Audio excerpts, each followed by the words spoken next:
nanakaw ng panabong na manok. Patay matapos mabaril ng may-ari ng manok. Naritong news scoop ni Danny Cruz. Lalaking naaktuhang nagnanakaw ng panabong na manok. Patay matapos mabaril ng may-ari ng manok. Naritong news scoop ni Danny Cruz.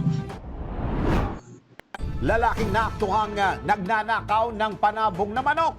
Patay matapos mabaril ng may-ari ng manok.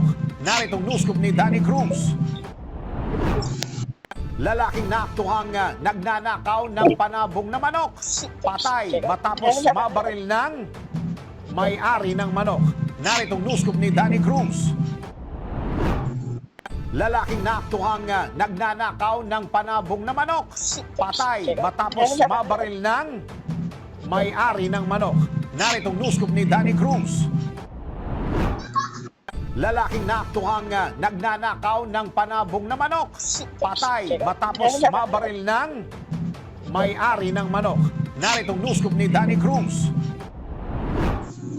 Lalaking naaktuhang nagnanakaw ng panabong na manok. Patay matapos mabaril ng may-ari ng manok. Naritong news scoop ni Danny Cruz.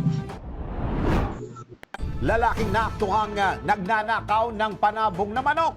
Patay matapos mabaril ng may-ari ng manok. Naritong news scoop ni Danny Cruz. Lalaking naaktuhang nagnanakaw ng panabong na manok.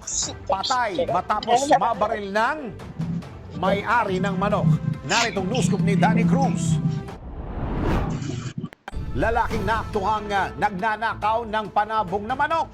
Patay matapos mabaril ng may-ari ng manok. Naritong news scoop ni Danny Cruz. Lalaking naaktuhang nagnanakaw ng panabong na manok. Patay matapos mabaril ng may-ari ng manok. Naritong news scoop ni Danny Cruz. Lalaking naaktuhang nagnanakaw ng panabong na manok.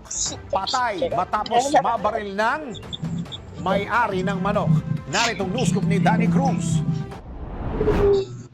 Lalaking naaktuhang nagnanakaw ng panabong na manok. Patay matapos mabaril ng may-ari ng manok. Naritong news scoop ni Danny Cruz. Lalaking naaktuhang nagnanakaw ng panabong na manok. Patay matapos mabaril ng may-ari ng manok. Naritong news scoop ni Danny Cruz. Lalaking naaktuhang nagnanakaw ng panabong na manok. Patay matapos mabaril